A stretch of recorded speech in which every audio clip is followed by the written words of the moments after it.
l'état de siège dans la province de l'Ituri pour le retour de la paix et la sécurité. Et à la tête de cette province, le chef de l'État avait nommé le lieutenant général Luboya Kashama Johnny et tout son staff. Qu'est-ce qui a été fait sur le plan de la protection de la population? Qu'est-ce qui a été fait pour réellement améliorer la sécurité dans la province de l'Ituri? Qu'est-ce qui a été fait pour la protection des droits de l'homme et des droits de la jeunesse et de la femme? Comment a été gérée la situation des déplacés suite à l'insécurité causée par les groupes armés locaux et étrangers? Quelle est la situation sécuritaire aujourd'hui dans la province de l'Ituri? Nous en parlons aujourd'hui avec le gouverneur militaire, le lieutenant général Luboya Kashama Johnny. Tout de suite.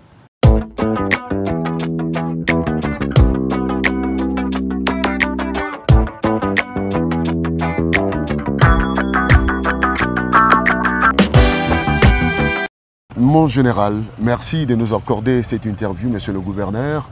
Il y a une année, le président de la République avait mis en place l'état de siège en vous nommant à la tête de cette province qui, à l'époque, était dans une situation de non-état à ces jours. Quel est l'état des lieux de la province sur le plan d'abord sécuritaire?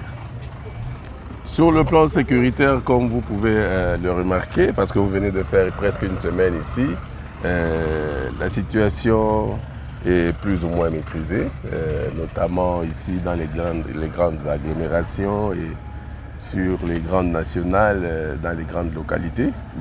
Mais nous avons eu un petit problème du côté de Boga, tout simplement parce que dans ce que nous sommes en train de faire aujourd'hui, nous demandons aux groupes armés, n'est-ce pas, de s'engager pour la paix, et ils sont prêts et ils sont en train de s'engager. Je parle là de Codeco et je parle aussi de FPIC. Et il y a eu aussi des populations qui s'étaient, n'est-ce pas, déplacées pour aller, qui étaient avec les ADF. Et je crois que ces populations ont compris et elles ont commencé à se dégager un peu de ce groupe armé étranger. Et voilà que maintenant les ADF ont commencé à se venger contre cette population-là, cette communauté-là. C'est le petit problème qu'on a, mais je crois que nous avons envoyé du renfort là-bas. Je crois que la situation va se calmer dans les 72 heures et tout. Voilà. Quelle est l'approche qui a été utilisée pour avoir la facilité de la reddition des groupes armés que nous avons vus? Nous avons d'abord mis beaucoup de pression. Donc nous avons fait beaucoup d'opérations dans ces localités là-bas, dans les bastions, n'est-ce pas, de ces groupes armés. Et notamment c'était Kobu, Bambou, Nyangaraï. On a mis beaucoup de pression. Une année où ces gens-là ont subi vraiment une grande pression. Et puis après, évidemment, vous savez, il y a toujours, après le bâton, il y a un peu de carotte. Ouais. Et donc voilà, c'est à ce niveau que nous sommes aujourd'hui. Et je pense qu'ils ont compris aussi, hein, parce que il fallait qu'on tisse, vous avez parlé de non-État, il fallait qu'on tisse, n'est-ce pas, une certaine confiance entre nous. Et je pense que, bon voilà, on est en train de se faire confiance parce qu'ils ont compris que nous, en tant que gouverneurs, en tant que commandants militaires, nous sommes quand même, nous faisons attention à eux. Nous ne sommes pas là seulement pour leur faire du mal, mais nous pensons à eux, notamment en faisant toutes ces actions que vous êtes en train de remarquer sur le plan du développement. Vous avez parlé des carottes et bâtons. On a vu le gouvernement congolais discuter avec les groupes armés locaux à Nairobi. Est-ce que ça produit déjà des effets sur le terrain? Oui, parce que bon, chez nous ici, il faut dire que les gens ils sont partis, il y a des groupes qui sont partis, mais il faut dire que bon, il y avait aussi quelque part une petite peur là. Mais aujourd'hui, tout le monde est là, tout le monde est prêt à aller pour la deuxième phase. Et donc, nous sommes en train de parler avec tous ces groupes-là. Je crois qu'ils vont y aller. Donc, c'est un processus, hein. Ce n'est pas qu'ils ont pris toutes les grandes décisions et tout. Non, non. C'est un processus. C'était programmé Nairobi 1, Nairobi 2. Et donc, nous attendons. Mais les négociations vont bien, il n'y a pas de problème. Nous avons quand même mené quelques enquêtes sur terrain. Oui, oui. Les jeunes nous disent que ça a changé. La sécurité à Bunia est vraiment totale grâce à la pédagogie appliquée par le gouverneur. C'est quoi cette pédagogie? Bon, vous savez, Ce que ces 20 années d'insécurité ont créé, c'est la destruction de la jeunesse. Ils ont fait perdre à la jeunesse, comme je disais, toute la confiance. Et quand je suis arrivé, j'ai commencé à m'adresser à cette jeunesse-là. J'ai commencé à lui parler. De sorte qu'aujourd'hui, cette jeunesse voit en moi non seulement un commandant, mais il voit aussi un grand frère, un bon père de famille. Ils sont en train de voir, ces jeunes sont en train de voir les transformations qui se produisent ici. Vous savez, 2 semaines, 3 semaines avant qu'on arrive ici, on se promenait avec des têtes de mort ici. Et donc maintenant, ils voient les transformations non seulement sur le plan sécuritaire, mais sur le plan du développement aussi. Et donc, voilà, comme je disais, nous sommes en train de construire la confiance. Et aussi, il faut dire que nous sommes en train de créer cette confiance-là, de créer aussi l'espoir. Nous créons la confiance, nous créons l'espoir. Et donc, ces jeunes sont sûrs aujourd'hui que si je suis là et dans un avenir plus ou moins proche, en tout cas, ils pourront vraiment se projeter dans l'avenir. Voilà. La confiance établie avec la jeunesse, on s'est dit, mais quand on pense au général, on voit un père fouettard. Oui. Mais là, on a l'impression qu'il vous appelle papa et vieux. C'est un général gentil, ça. Hein? Bon, ce n'est même pas... Non, le problème, c'est quoi? Vous savez, nous sommes des militaires. Nous sommes formés, nous ne sommes pas formés pour détruire la jeunesse, non. Non. Nous sommes formés pour être des modèles. Et peut-être pour neutraliser les mauvais.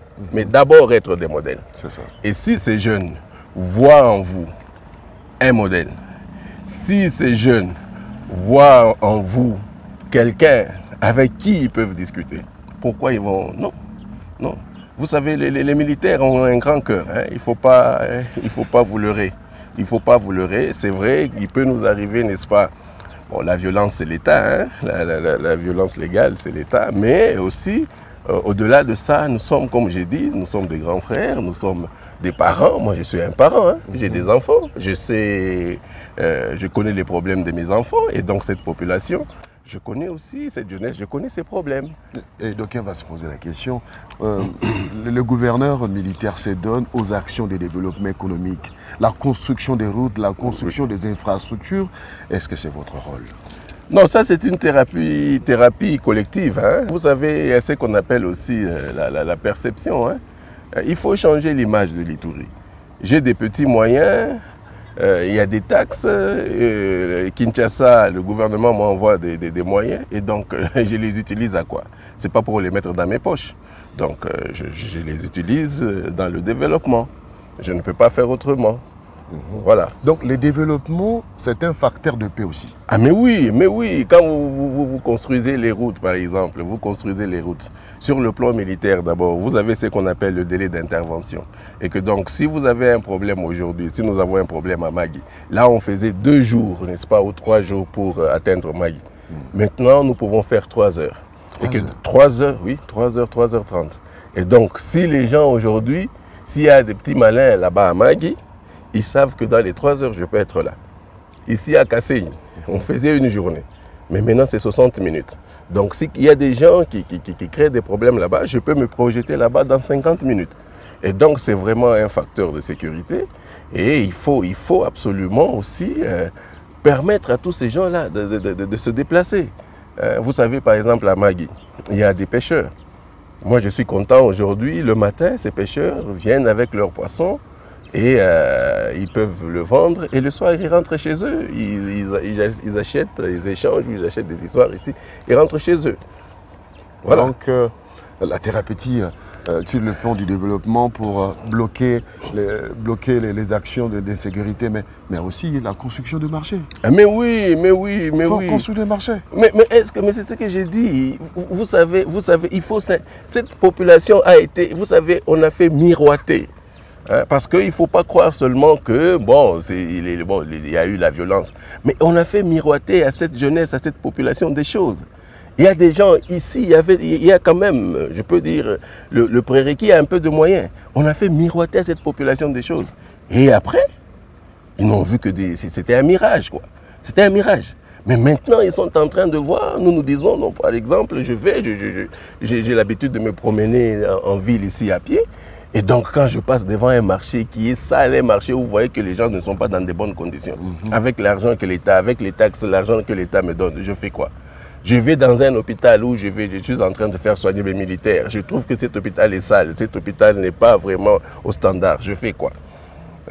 Et tout ça, non. C'est-à-dire que je suis en face des réalités et nous, c'est information-action.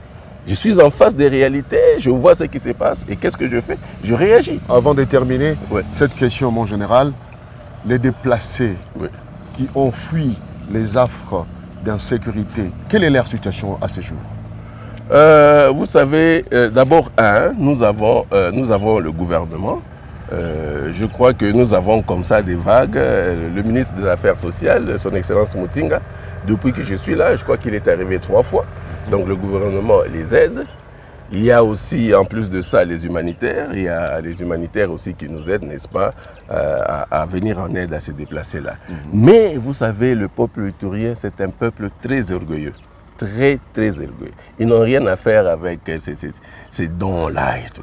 Ce qu'ils veulent, c'est rentrer chez eux. C'est un peuple travailleur. Vous savez, c'est vrai qu'il y a cette insécurité que nous avons. Mais quand vous êtes en face de ce peuple, vous sentez que ce sont des gens orgueilleux, ce sont des gens qui veulent travailler et qui veulent rentrer chez eux. Et donc, nous faisons tout pour leur permettre de regagner, qu'ils retournent à leur terre, qu'ils retournent à leur ferme. Voilà.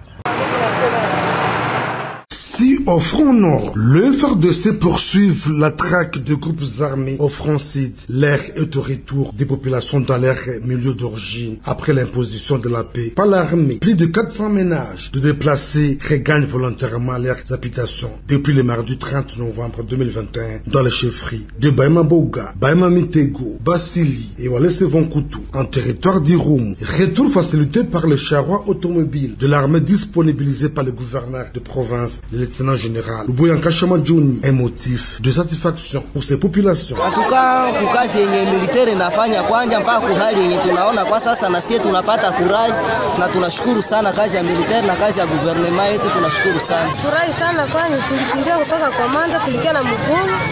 Sasa leo tunashukuru gouverneur kututumia mtukari ya kurudiana tena komanda. Mungu abariki kazi jambo. Le coordinateur de l'ONG Projet Coopérative de Pikimé de Balès, Prokopiba, dont 41 ménages sont aussi concernés par ces retours, salue les actions militaires à la base de la calmie de la région. D'abord, je remercie le gouvernement provincial qui a pris quand même une décision de faire retourner ces Pikimés. Quand même, c'est une bonne appréciation. Et l'éducation? Ah, l'éducation aussi, l'éducation, parce que tout ce qu'on a détruit aussi, c'est quand on a dit on a détruit la jeunesse, c'est d'abord l'éducation. On a cassé toutes les écoles. Et vous consultez des écoles? Les écoles, on réhabilite, mais nous sommes aussi dans le programme, le grand programme du président de la République, les 145 territoires. Et donc, voilà. Et nous pensons que, parce que ça, il faut beaucoup de moyens pour ça. Et donc, je pense que avec ce programme-là, nous pourrons avoir, n'est-ce pas, des moyens et reconstruire. Parce que réhabiliter, c'est une chose, mais comme on a détruit, il faut reconstruire. Et comme je vous parlais de l'éducation, et vous savez, même cette jeunesse, des fois, elle ne sait même pas pourquoi est-ce elle est en train de créer la violence. Donc, il faut aussi l'éducation à la paix. Et donc, nous avons encore un grand travail et je pense qu'on va y arriver. Voilà. On va terminer. Mon général, merci beaucoup. Mais l'état des sièges, c'était une décision salvatrice du chef de l'État. Oui, oui, évidemment. Notre dernière question. Mais comment ça? Mais vous venez de voir. Vous savez, les gens de Kinshasa, non seulement à Kinshasa, et vous voyez les autres Congolais, vous savez, il y a toujours des gens... Bon, ils peuvent, pour des besoins politiques, je crois que vous suivez très bien les politiciens ici. Encore hier, il y a eu quelqu'un aussi qui a eu, n'est-ce pas, parce qu'il était devant une tribune, bon, il a pris cette licence de dire n'importe quoi. Et que, mais vous, quand vous arrivez ici, vous voyez la réalité. Il y a la paix. Vous voyez la réalité. La ville est propre. Mais vous voyez, les gens sont vraiment, vraiment Ce n'est pas les Far West. Ah, mais voilà, vous voyez, vous pouvez sortir, vous pouvez vous promener. Et ça, il faut que les Congolais accompagnent les Ituriens. On n'a pas le droit, comme ça, comme le font certaines personnes là, de jeter l'opprobre sur toute une population ou bien sur toute une armée, disant que je ne sais quoi là et tout, alors que cette armée, alors que cette population veut avancer. Cette population veut avancer et cette armée est en train de se battre nuit et jour.